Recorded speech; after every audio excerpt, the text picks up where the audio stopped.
जे गगन में बहके पवन में हर एक मन में सद्भावना। नमस्कार विद्यार्थी मित्रों, सद्भावनानी यूट्यूब चैनल में आपનું हार्दिक स्वागत है। हूँ चौहान अश्विन। हवे अगाउना लेक्चरनी अंदर अथवा तो अगाउना विडियोनी अंदर આપણે જોયું હતું।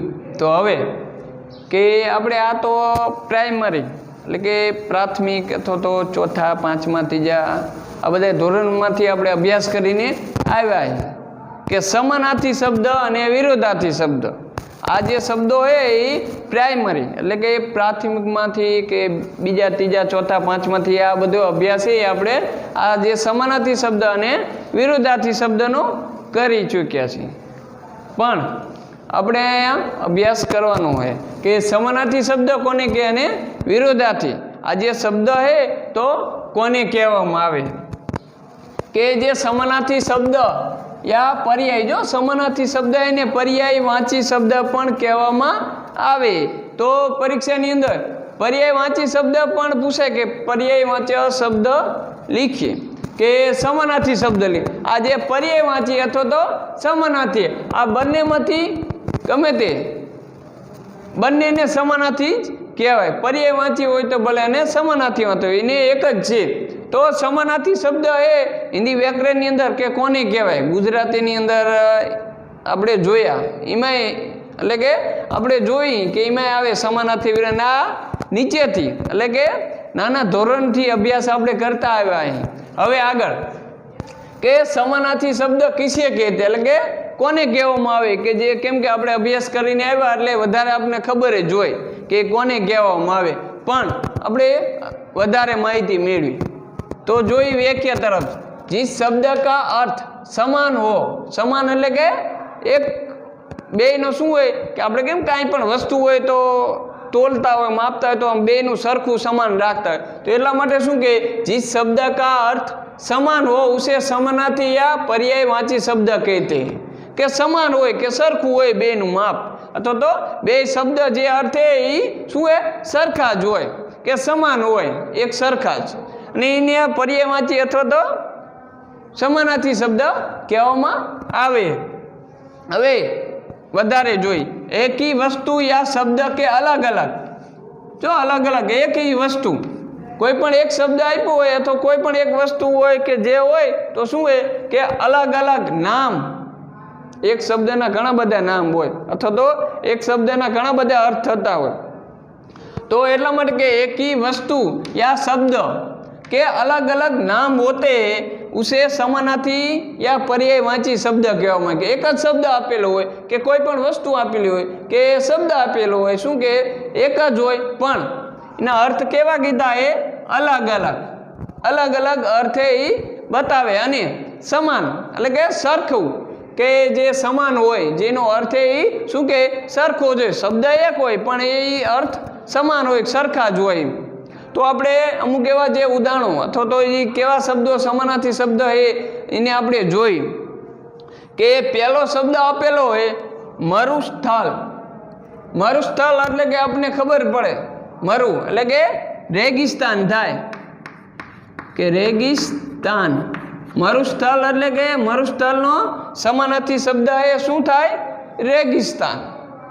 બીજું એ કે જગ जग એટલે કે આખી દુનિયા થાય આપને ખબર છે કે જગ એટલે કે સંસાર ઘણા બધા અર્થ થાય સંસાર દુનિયા જગત ઘણા બધા અર્થ થાય એટલે કે જગ જે સમાનાર્થી શબ્દ છે જગ આપેલો હોય જગનો સમાનાર્થી અથવા પર્યાયવાચી શબ્દ શું થાય છે સંસાર।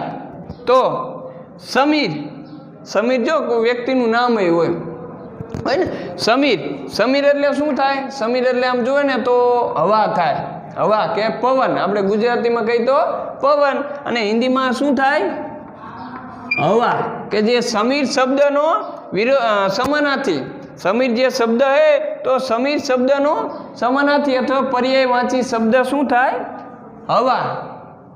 हवे के पंथ आपणे जोई के पंथ शब्द है समानार्थी अथवा तो पर्यायवाची शब्द है पंथ शब्दों है तो पंथ नो शू थाय मार्ग માર્ગ, જે પંથ શબ્દ સમાનાર્થી શબ્દ એનો સમાનાર્થી માર્ગ. જો આ એક જ શબ્દ આપેલો હોય પણ અલગ અલગ અર્થ થાય.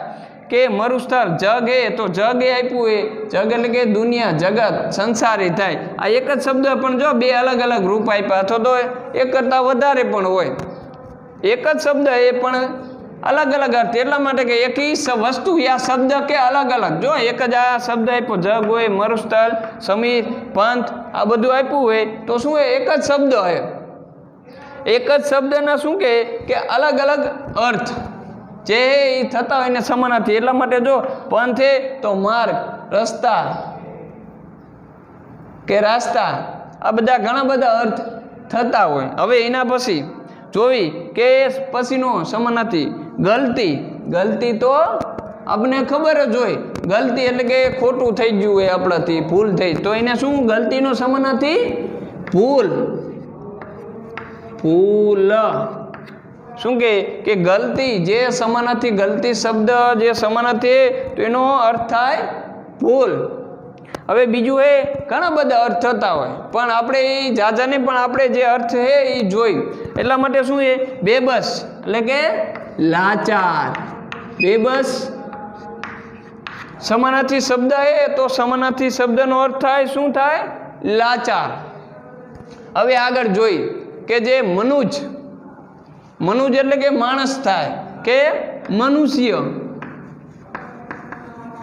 મનુજ શબ્દ એ શબ્દ એક જ આપ્યો પણ જો અર્થ અલગ અલગ થતા હોય. મનુજ એટલે કે માણસ અથવા તો મનુષ્ય. દૈત્ય. દૈત્ય શબ્દનો અર્થ એટલે કે દૈત્ય જે સમાનાર્થી અથવા પર્યાયી શબ્દ છે, પર્યાયવાચી શબ્દ તો એનો દૈત્ય શબ્દનો અર્થ થાય રાક્ષસ. શું થાય? રાક્ષસ. દૈત્ય શબ્દનો અર્થ થાય રાક્ષસ. સેજ. જો સેજ એટલે કે પથારી થાય. ગુજરાતીની અંદર પથારી થાય અને હિન્દીની શું કહેવાય? સૈયા. સૈયા એટલે કે પથારી થાય. સેજ. સેજ એટલે કે આપણે જે સૂઈ તેને સેજ કહેવાય અથવા તો પથારી કહેવાય અને સૈયા પણ કહેવાય. હવે એના પછીનું એ મૂર્તિ. મૂર્તિ શબ્દનો પર્યાયી વાંચી અથવા તો સમાનાર્થી શબ્દ શું થાય? પ્રતિમા. પ્રતિમા. પ્રતિમા. આપણે કોઈ પણ મૂર્તિ જોઈ તો એ પ્રતિમા કહેવાય. કોઈ પણ ભગવાનની હોય, કોઈ પણ વ્યક્તિ અથવા કાંઈ પણ એવી હોય તો મૂર્તિ એટલે કે પ્રતિમા. મૂર્તિ શબ્દનો સમાનાર્થી શબ્દ એ પ્રતિમા. હવે એના પછી એ કે છેલ્લો શબ્દ કે શાદી. આપણે શાદી એટલે કે ગુજરાતીની અંદર આપણે જોઈએ તો લગ્ન. હિન્દીની અંદર શાદી શબ્દનો સમાનાર્થી શબ્દ એ વિવાહ. વિવાહ. વિવાહ શબ્દ શાદી શબ્દનો સમાનાર્થી એટલે કે વિવાહ. તો વિદ્યાર્થી મિત્રો આપણે જે સમાનાર્થી શબ્દ છે એ જોયા કે એને પર્યાયવાચી શબ્દ પણ કહેવાય. તો આવા ઘણા બધા આપણે પાઠ્યપુસ્તકમાં એની અંદર પણ આપેલા છે અને પરીક્ષાની અંદર કે સમાનાર્થી અને વિરોધાર્થી આ બંને એક એક માર્ક્સની અંદર પૂછાય. હવે સમાનાર્થી શબ્દ જોયા કે કોને કહેવામાં આવ્યા? હવે કે વિરોધાર્થી. કે જે વિરોધાર્થી શબ્દ છે એને શું કહેવાય? વિલોમ. વિલોમ શબ્દ પણ કહેવામાં આવે. આમ કેમ સમાનાર્થી શબ્દ હતા એને પર્યાયવાચી શબ્દ કીધા તો એ જ રીતે કે વિરોધી શબ્દ છે એને વિલોમ શબ્દ પણ કહેવાય. એટલે કે વિલોમ એટલે કે વિરોધી એટલે કે એના વિરુદ્ધ જે શબ્દ આપ્યો હોય એના વિરોધી શબ્દ હોય કે અલગ જ એટલે એને શું કહે કે વિલોમ શબ્દ પણ કહેવામાં આવે. તો એની વ્યાખ્યા તરફ જઈએ. વિરોધી શબ્દ કિસે કહેતે એટલે કે કોને કહેવામાં આવે? કે વિરોધી શબ્દ है ये શું કે કોને કહેવામાં આવે? તો જોઈ વ્યાખ્યા. जो शब्द एक दूसरे का विपरीत એટલે કે વિરુદ્ધ. શું કે જો શબ્દ એક दूसरे का विपरीत એટલે કે એકબીજાનો વિરુદ્ધ જે શબ્દનો વિપરીત અર્થ પ્રકટ करते हैं उसे विरोधी या विलोम शब्द कहते. तो શું કે આપણી સામું લાવે કે એક કોઈ પણ એક શબ્દ આપેલો હોય તો શું એના વિરોધી એટલે કે એના વિરોધમાં હાલતો આપણે એમ કોઈ પણ વ્યક્તિ હોય એને કીધું કે ભાઈ આવું કરવાનું હોય તો એ સહી એ વ્યક્તિ પોતે શું આપણે જે કીધું હોય એનાથી વિરુદ્ધ જ કાર્ય કરે કે કામ કરે. તો એ જ રીતે આમાં પણ એવું જ કીધું હોય કે કોઈ પણ શબ્દ હોય એનો શબ્દનો વિપરીત એટલે કે વિરોધી શબ્દ જે અર્થ આપણી સામે લાવે તો એને વિરોધી આ વિલોમ શબ્દ કહેવામાં આવે. તો વિરોધી શબ્દ હે એ આપણે હવે જોઈજો. વિરોધી શબ્દ હે એને પેલા ગુણાકારની નિશાની પણ જો વિરોધી શબ્દ હે એને ગુણાકારની નિશાની પણ આવે. તો હવે આ જે વિરોધી શબ્દ હે પહેલો શબ્દ આપ્યો હોય આશા.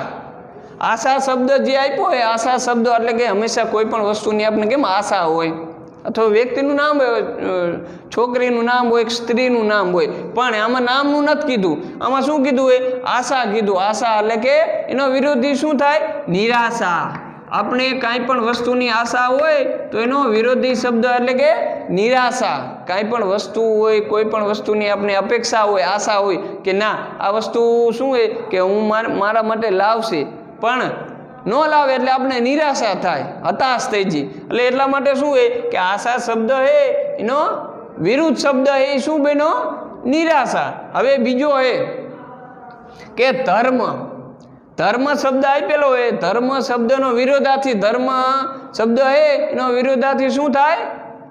અધર્મ. તો જે અધર્મ કે આ ધર્મ હે જે ધર્મમાં માને ઈ અને જે અધર્મ એટલે કે ધર્મનો અનાદર કરતા હોય કે ધર્મ વિરુદ્ધ ન કરવાના અમુક કામો કે જે કરતા હોય તો એને અધર્મ કહેવાય. ને હવે ત્રીજું માન. આપણે કેમ કોઈ જો આપણા માન વિરોધાર્થી શબ્દ આપ્યો, આપણા ઘરે કોઈક વ્યક્તિ આવે તો આપણે માન સન્માન આપીને, પણ આપણા ઘરે આવ્યા ને એનું અપમાન કરી ન કહેવાનું કહી દે તો માનનો વિરોધાર્થી શું થાય? અપમાન. અપમાન. જો માન આપણે આપતા હોય, માન શબ્દનો એનું અપમાન કરતા એને ન કહેવાનું કહી દે તો એ શું થયું? એનું અપમાન થયું. એટલે કે એક જ શબ્દ એ પણ શું એનો વિરોધનો અર્થ આપતો. એટલા માટે કે જો શબ્દ એક દૂસરે કા વિરોધી, આ જે શબ્દ આપેલો હોય એનો વિરોધી શબ્દ હોય, જે વસ્તુ હોય એને વિરોધી. એટલા માટે માન શબ્દ હે એનો વિરોધી શું થયું? અપમાન. હવે એના પછી નંબર 4 ચોથું જોઈ કે શીતલ. શીતલ એટલે આપણે જોઈએ આમ સમાનાર્થી જોઈએ ઠંડુ થાય ને. શીતલ એટલે કે ઠંડુ થાય કે ઠંડી. અને એનો વિરોધાર્થી શું થાય? ઠંડાનો ગરમ. તો ગરમને હિન્દીમાં શું કહેવાય? ઉષ્ણ. ઉષ્ણ એટલે કે ગરમ થાય. તો શું કીધું? એ શીતલ એટલે કે ઠંડુ. તો એ તો સમાનાર્થી થયો, પણ આપણે શું કીધું એ કે વિરોધાર્થી કે ઉષ્ણ. જે શીતલ હે એનો વિરોધાર્થી ઉષ્ણ થાય એટલે કે ગરમ. હવે એના પછી કે પ્રશ્નો. આપણે ખબર હે પ્રશ્નો કાંઈ પણ હોય તો એ પ્રશ્નો હે એનો જવાબ એનો વિરોધી શું થાય? ઉત્તર એટલે કે જવાબ. ઉત્તર. જે પ્રશ્ન હોય એનો વિરોધાર્થી ઉત્તર થયો. તો હવે એના પછી એ કે વિરોધાર્થી શબ્દ એ સંતોષ. કોઈ પણ વસ્તુ હોય કાંઈ પણ હોય તો એ માણસને સંતોષ થવો જોઈએ, પણ માણસને સંતોષ થતો નથી. એટલા માટે શું કહે? અસંતોષ. સંતોષ શબ્દનો અર્થ શું થાય? એનો વિરોધી અસંતોષ એટલે કે સંતોષ નહીં. હવે સહી. સહી એટલે કે સાચું, પણ એનો વિરોધી શું થાય? ખોટું થાય એટલે કે ગલત. તો સહી શબ્દનો વિરોધાર્થી શું થાય? ગલત. તો એ જ રીતે હવે પાપ હે કે જે વ્યક્તિ પાપ કરતો હોય તો એ પાપનો વિરોધાર્થી શું થાય? પુણ્ય. એટલે કે પાપ શબ્દ આપેલો હોય તો પાપનો શું વિરોધાર્થી શું થાય? પુણ્ય. એનો અર્થ એ પુણ્ય થાય. હવે આરંભ. આરંભ એટલે કે શરૂઆત. ગુજરાતીની અંદર આરંભ આપણે કહેતા હોય એટલે કે શરૂઆત કઈ. તો એ જ રીતે આરંભ એટલે કે એનો આરંભ એટલે કે શરૂઆત હોય તો એનો વિરોધાર્થી શું થાય? અંત. શરૂઆતનો વિરોધાર્થી શું થયો? અંત.